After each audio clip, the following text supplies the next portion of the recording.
નમસ્કાર ખેડૂત મિત્રો, મારું નામ છે અલ્કેશ પટેલ અને આપણી યુટ્યુબ ચેનલ છે ખેતીની વાત મારું ગુજરાત. આપણી દુકાનનું નામ છે મિત્રો Hindustan agro seeds Kalavad, proper Kalavad, તાલુકો કાલાવડ, જિલ્લો જામનગર. તારીખ થઈ છે આજે મિત્રો 11/10/2025.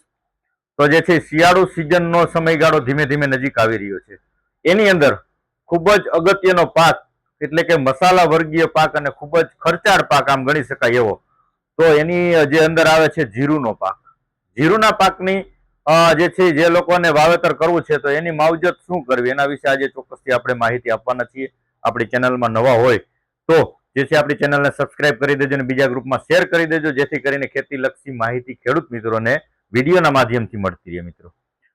મિત્રો વાત કરશું કે જીરાના પાકનો સમયગાળો, હવે વાવેતર કરવાનો સમયગાળો આવનારી જે છે 15 તારીખ પછીથી તમે ધીમે ધીમે ઠંડીનું હવે જે છે રાઉન્ડ આવશે તો તમે ચોક્કસથી વાવેતર એનું કરી શકો છો.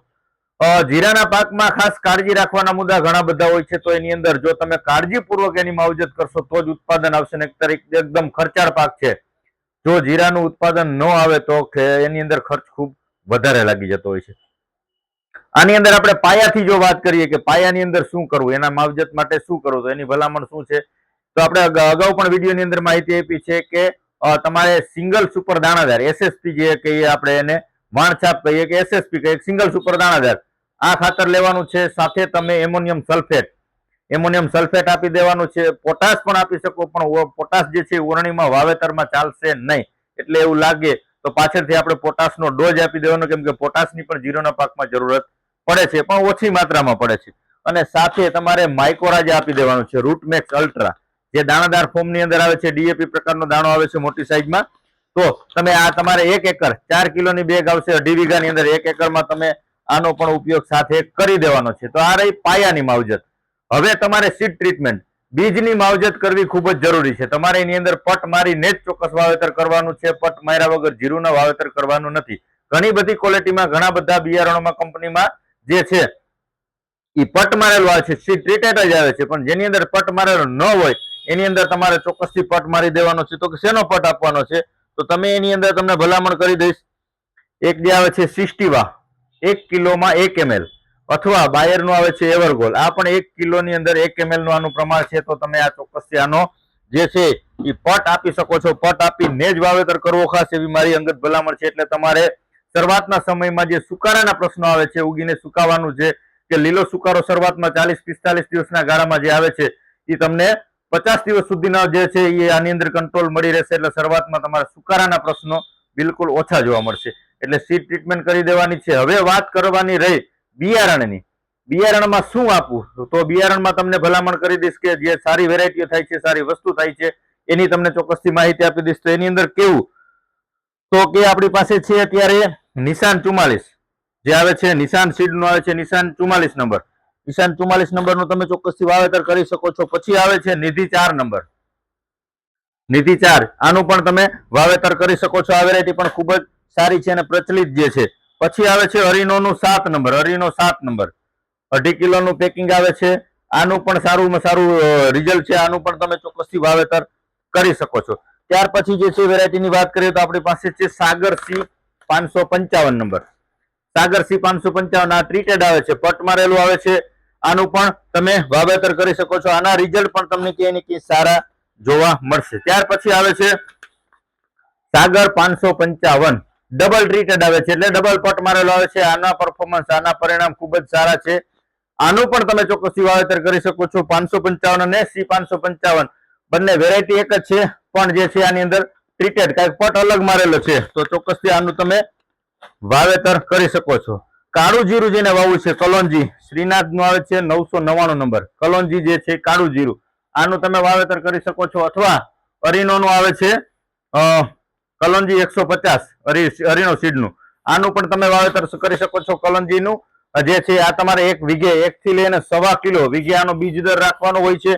જીરાની અંદર પણ આપણે જે વાવેતર કરીએ તો જીરાની અંદર 2.25 કિલો ફરજિયાત નાખવાનું છે, કેમ કે જે ઉગવાના અમુક પ્રશ્નો હોય, તો જે છે અમુક ઊંડું ગયું હોય કે એવા પ્રશ્નો હોય, વાતાવરણના કારણે 10% કે 20% ફેલ થાય તો પણ આપણું જીરું પાખું ન થાય એની ખાસ કાળજી રાખવાની છે. એટલે તમારે 1 વીઘાની અંદર 2.25 થી 2.5 કિલો ચોક્કસથી વાવેતર કરવું. અમુક લોકો તો 3 કિલો સુધી વાવેતર કરે છે, પણ આપણે 2.25 થી 2.5 ની રેન્જમાં ફરજિયાત વાવેતર કરવું, એટલે જેથી કરીને ઉગાવો તમારો પાખો ન રહે, જગ્યા તમારી ખાલી ન રહે, જગ્યા ખાલી રહે તો ઉત્પાદન ઘટે.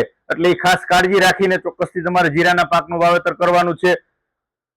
જે છે ઘણી બધી અત્યારે સોશિયલ મીડિયાની અંદર જે છે માહિતીઓ મળતી રહી છે કે અમારું આ વાવો આટલા વીઘા થાય ને આમાં આટલું ઉત્પાદન મળે. કોઈ જાતની ખોટી લોભામણી જાહેરાતોમાં આવે છેતરાઈને વાવેતર ન કરશો.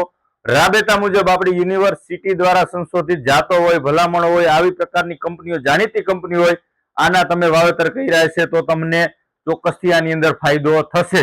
બરાબર છે, આ ખાસ કાળજી રાખવાની છે. વાવેતર કર્યા પછી પેન્ડીમિથાલિન એ પણ સારી કંપનીનું સ્ટાન્ડર્ડ જ તમારે વાપરવાનું છે. એની અંદર તમને ભલામણ કરીશ, અહીંથી બતાવવાની કોશિશ કરજો.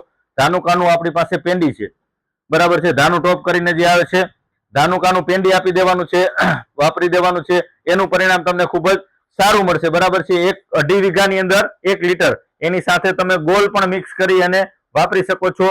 તમે પંપથી સ્પ્રે કરી શકો છો અથવા પાણી સાથે મિક્સ કરી અને તમારે 2.5 વીઘામાં 1 લીટર આપી દેશો તો તમારે નિંદામણનો પ્રશ્ન બિલકુલ નાબૂદ થઈ જશે. એટલે નિંદામણની સમસ્યા બિલકુલ તમારે રહેશે નહીં. પણ એ સારી કંપનીનો લેજો, કેમ કે એમાં પણ તમારે એ નબળી કંપનીનો હશે તો નિંદામણ ઉગશે જ અને જે છે મજૂરી ખર્ચ વધારે લાગે અને જીરાના પાકને નુકસાન ન થાય. એટલે ખાસ નિંદામણ નાશક દવા સારી કંપનીની જ લઈને વાપરજો, એટલે તમારે એ પ્રશ્નનો જે છે સામનો ન કરવો પડે. આપણે ખેતી લક્ષી જ અને ખેડૂતોના હિતમાં વિડીયો બનાવી છે, કોઈ કંપનીની જાહેરાત માટે વિડીયો નથી બનાવતા. એટલે ખાસ ખેડૂત મિત્રો ધ્યાન દઈએ, કેમ કે અત્યારે સોશિયલ મીડિયાનો સમય છે, વાત સાચી છે, પણ એની અંદર જે છે એ માલ વેચવા વાળો વર્ગ જાજો છે. આપણે માલ વેચવા એ મતલબ નથી. ખેડૂત મિત્રોને ફાયદો થાય, ઉત્પાદન વધે અને સારી વસ્તુ ઉપયોગ કરતા થાય, સારી વસ્તુ વાપરતા થાય, આવા હેતુથી આપણે ચેનલ ચલાવીએ છીએ અને આપણું ભવિષ્ય પણ જે છે આ જ મુદ્દા ઉપર ચાલશે. એટલે વિના સંકોચે આપણે માહિતી આપીએ, ભલામણ આપીએ, તમારા નજીકના સેન્ટરમાંથી મેળવી અને જે છે એ વાવેતર કરી દેવાનું છે. એમાં કાંઈ મૂંઝાવાનું નથી. બાકી હજી આપણી પાસે 5-6 વેરાયટીઓ આવવાની છે. શ્રીનાથનું 4 નંબર આવવાનું છે, શ્રીનાથ 35 નંબર એક ખૂબ સારી વેરાયટી છે, એ પણ આવવાનું છે જીરાની અંદર.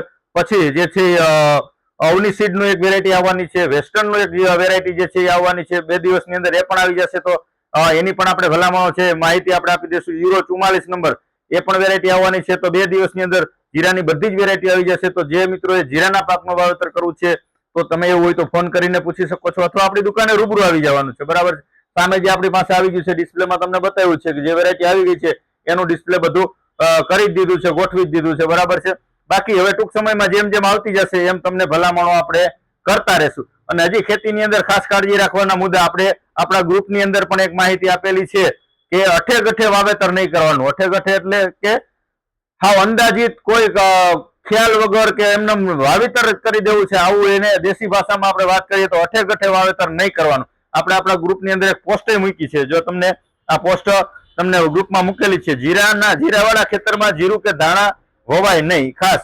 બરાબર છે, ધાણાવાળા ખેતરની અંદર ધાણા અથવા જીરું નહીં વાવવાનું. ધાણાવાળા ખેતરની અંદર બીજી વખત ધાણા નહીં વાવવાના અને જીરું નહીં વાવવાનું.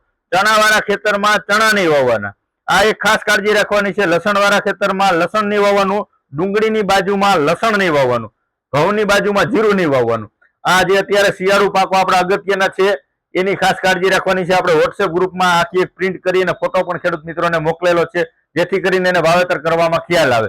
હજી આપણા વોટ્સએપ ગ્રુપમાં જે ખેડૂત મિત્રો નથી જોડાયા, 9245424050 મારો મોબાઈલ નંબર છે. આની અંદર તમે ફોન કરી મેસેજ કરી દેવાનો છે, હાઈ નો, એટલે તમને ગ્રુપમાં જોડી દેવામાં આવશે. એટલે ખેતીને લગતી જે કાંઈ માહિતી હશે, મારી પાસે કંઈક નવું હશે, કંઈક માહિતી ખેડૂતોને ફાયદો થાય એવું હશે, એની તમને માહિતી ચોક્કસથી તમારા સુધી હું પહોંચાડવાની કોશિશ કરીશ. બાકી કાંઈ જરૂરત હોય, ન સમજાય, કોઈ પણ બિયારણ વિશે કે કોઈ ખાતર વિશે કે કોઈ દવા વિશે માહિતીની જરૂરત હોય, 9245424050 મારો મોબાઈલ નંબર છે. તમારે ફોન કરીને માહિતી ચોક્કસથી મેળવી લેવાની છે. છેતરાવાનું નથી. સોશિયલ મીડિયા વસ્તુ સાચી છે, પણ પૈસા લઈને જાહેરાત કરતા હોય આવા મિત્રોથી સાવધાન રહેજો, કેમ કે એના પૈસાથી મતલબ છે આપણું વરસ ફેલ જાય છે. આવું ન થાય એની ખાસ કાળજી રાખજો. ક્યાંય ન સમજાય કે અટવાઈ જાવ તો ચોક્કસથી તમે મને ફોન કરજો. શક્ય છે એટલા હું ફોન ઉપાડી અને તમને માહિતી આપું જ છું.